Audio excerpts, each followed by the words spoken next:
Let's let that light adjust real quickly. Cashola, hundreds, thousands, like $12,000 in cash I have in 2 days. We made so much money. Let's let that light adjust again. So much money. I came here to New Hampshire to shut down my dealership, sold 4 cars this week, and made a ton of cash. Thousands and thousands, like $12,000. I have a $5,000 check here. I have cash coming in today to my car dealership that I came to close. I came here to close it, and we had a crazy week, like kicking me in the butt saying, what are you doing?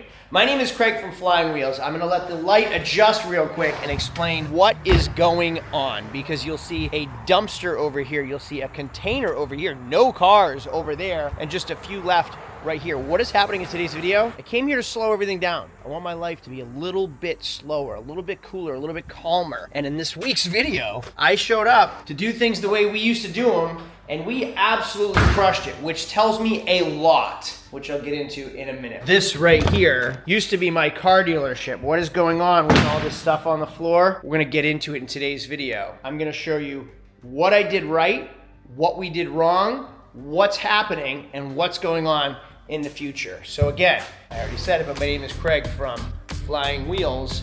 Let's get going.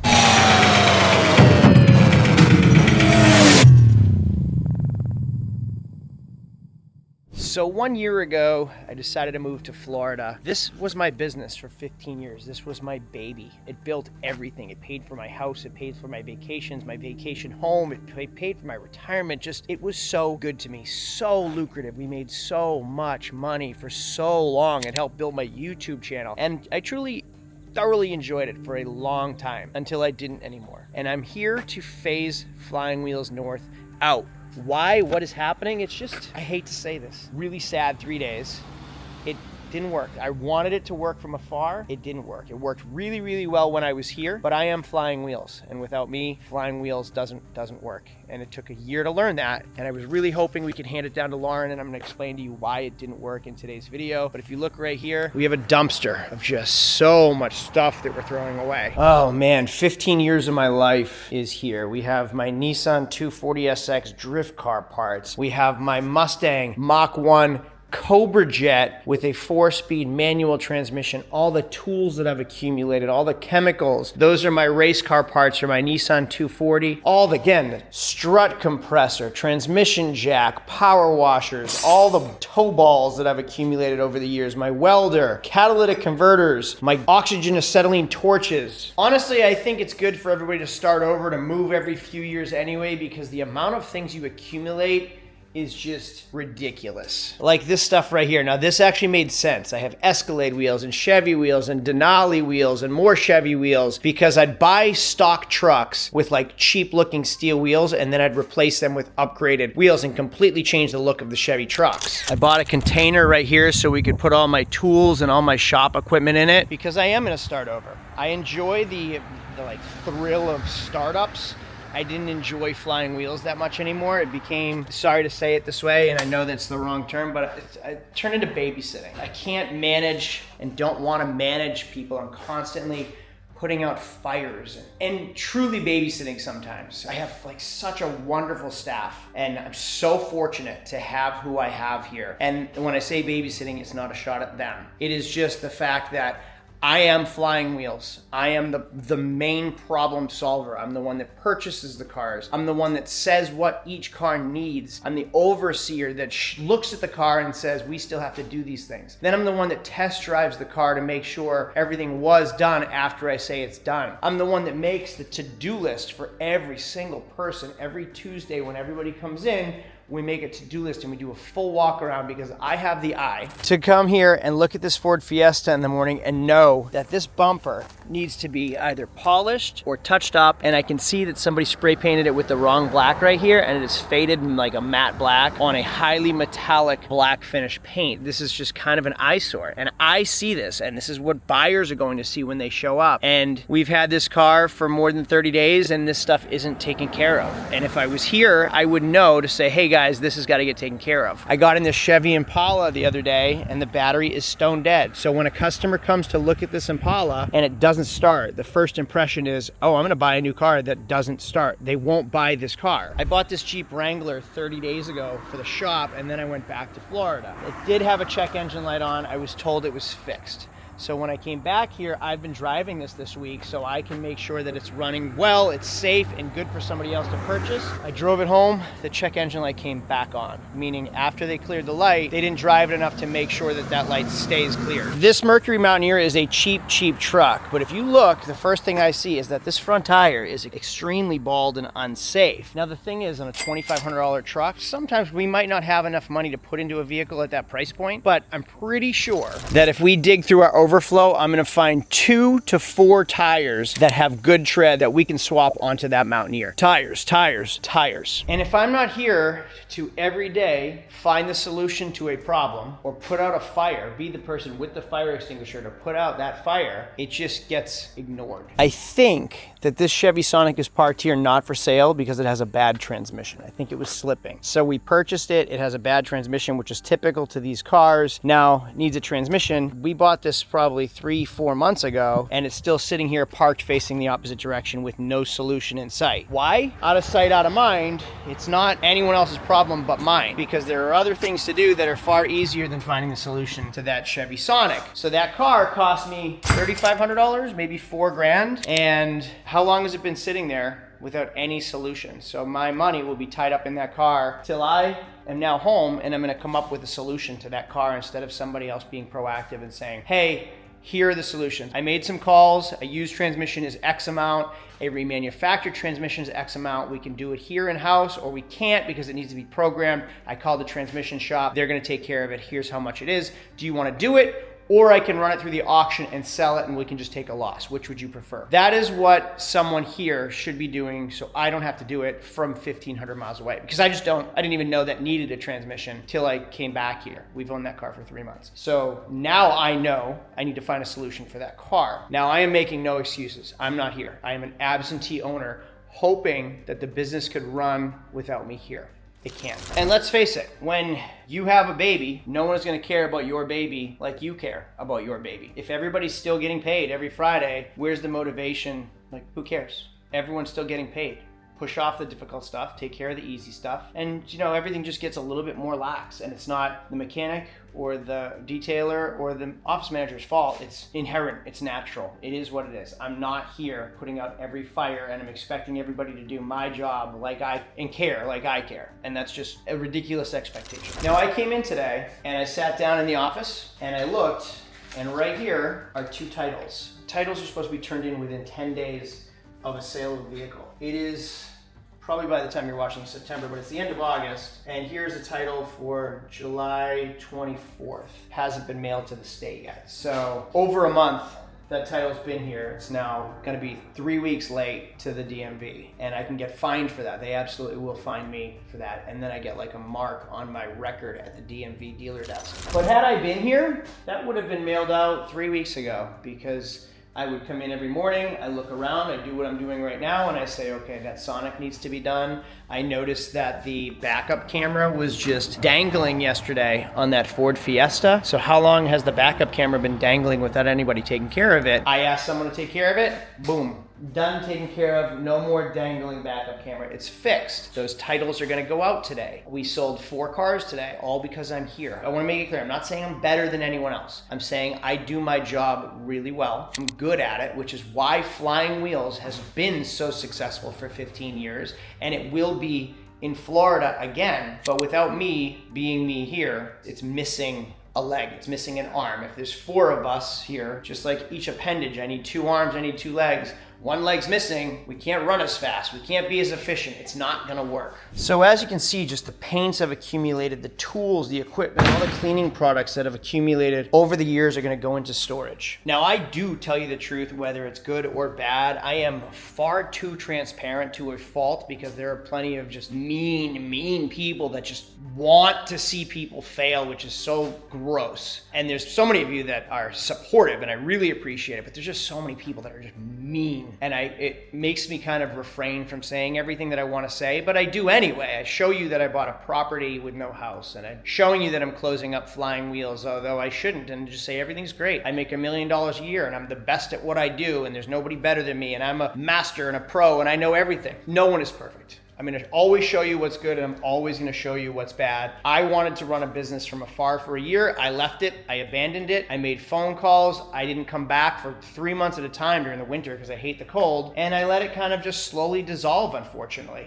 It probably cost me $150,000 this year in lost revenue, of actually not just lost revenue, like selling assets to pay insurance premiums, which were insane this year. Our insurance premiums were nuts, and I'm like resentful of not my insurance agent, but just the insurance business, because it's putting me out of business because I'm not here. We need to make so much money just to pay insurance. And then payroll tax, unemployment, all those things are so expensive that like there are months where not enough cars are sold. And when not enough cars are sold, you're not covering all of your overhead. So what happens? Lauren will then sell an asset. She'll sell a vehicle to pay the bills. So that car that I own for say $6,000 will be sold, and that $6,000 goes all towards bills. Versus when I was here, it would be, let's say we made $2,000 in profit, that $2,000 in profit went to cover overhead, and the $4,000 went back to capital, so working capital. So the money we use to buy our vehicles. So 2 goes this way, 4 goes this way, and the pot over here pays all our bills. I had never in my life ever bounced a check. I had never in my life gone negative on my business bank account. And since I left, there's no money going this way. No money goes into this account. And all the money goes into this account to pay bills, and we're still low balance pretty regularly. So this past year, we've been selling off assets to pay payroll, to pay unemployment tax, to pay workers' comp, to pay insurance, just to pay things. Had I closed it a year ago, I would be richer by $150,000, which just kills me. But I wanted the business to run. I wanted it to succeed. I wanted Dave to have a job, Devin to have a job. I wanted to just see Lauren thrive. I wanted her to take over this business and have it be her baby. But she isn't a car person. Like, she isn't me. It's not me. Somebody like me could run this business successfully, but she doesn't know cars. She doesn't know how to buy cars. I was hoping that she could buy 12 cars a month, 15 cars a month, and at my own fault, she doesn't have the experience. She's not a mechanic, she's not a detailer, she can't look at them and know what they need before purchasing. I look at cars in 30 seconds and know whether I want it and what it's worth. She doesn't have that. It takes years. It took my whole life. I've been doing this since I was 12 to know those things. So I 100% don't fault her. I think I just had this like hope and dream that she could take over and just thrive with it. And it needs me. It worked well when it was her and me, because she did everything I didn't have time to do, and I did everything I was great at. And I've been here all week, and it happened again. We sold 4 cars and made tons of money because the 2 of us were doing it together along with Dave and Devin. It's a beautiful day in the neighborhood. What is that right there? This is part 2 to that Ferrari video. It's for the Malibu? It's for the Malibu. I rebuilt this entire office. When I started here 15 years ago, this was a wall. You can see where it was a wall and just a tiny little alley of an office that people used to sit in so I could sell cars. We expanded it to here and put the barn doors and made storage back here for all of our additional parts. But things accumulated. The amount of fender flares that I threw out in the dumpster yesterday was ridiculous. The amount of Jeep Wrangler soft tops that I have premium soft tops. I have vinyl soft tops for Unlimiteds, for 2 doors. I have tonneau covers. I have all the hardware kits for Jeep Wranglers. I have Corvette exhaust, diesel exhaust for a GMC Denali 2500. I have diesel exhaust for a 2019 Ram 2500. Just this place, including my attic, was packed with stuff. Luckily, I was able to return a lot of my AutoZone stock back to AutoZone and got a store credit for it. This is going in storage unless somebody wants it. I really wish I could have painted it. This car is fully restored up to paint, and I primed it, never painted it, and then the primer chipped off and moisture got behind the primer because primer's non-porous, and now I have to start over on the body, but it runs phenomenally, which I'll show you in this video. So I am slowly phasing out Flying Wheels in New Hampshire. It just isn't working. I really hoped a year ago that I could hand it down to Lauren and just let it be her baby, and then I could run it from afar. And honestly, I am Flying Wheels. So one of the things that I enjoy most is doing this right here. This is the paperwork for a bill of sale for a Subaru Forester yesterday. I was here yesterday. Now, I don't love selling cars. I don't love being a used car dealer. None of that is grand or fabulous. But what I do love is that I showed up yesterday and there was a woman with her mother here looking at the Ford Fiesta. And I asked them the right questions. I listened to what their needs were, and I knew that Ford Fiesta wasn't the right car, so I showed them the Subaru Forester, and she absolutely loved it. She needed space, she wanted to be low, but she wanted all-wheel drive, but she wanted something reliable. She had a transmission problem in her Nissan, so she's scared of transmission problems. So I said, honestly, the Ford Fiesta is not that this one has a problem, but they're known for that. I think this would be a better car. She loved the Subaru Forester. She came in, she sat down, I filled out the paperwork. We had like nice small talk with her and her daughter, and then she paid me cash and she was happy to leave. Like, that is a nice transaction. I love that part. And then I have profit and like cash in my hand, just a win. That feeling of like the win is really, really cool, and to do it on good terms with somebody is even better. I love that. I don't need to sell 30 cars a month. I don't need to oversee everybody. My brother Adam altogether is killing it on his own. I have a friend that does it downtown that works on his own. And when I started this business, I met an older guy that did everything by himself, and he said, I know people that have 10 employees and they have $2 million in overhead, and I make as much money as them because I don't have the overhead and the headaches. Hey, look who's here. Hey, Papa Al is here. We have the next video coming up, which is about him getting scammed on a Harley. So anyway, I'm gonna conclude this video. So there are things about this business that I love. I love the hunt. I love finding the deal. I love buying the car. Honestly, Dodge Caravans don't do anything for me, but there are parts of this business that I really enjoy, and I just wanna scale it down. I love where I live in Florida. I took a jet ski to dinner at happy hour with my wife and then watched the sunset on the way back. I buy cars with no rust. I thoroughly enjoy. I have a hub sub on a park bench once a week.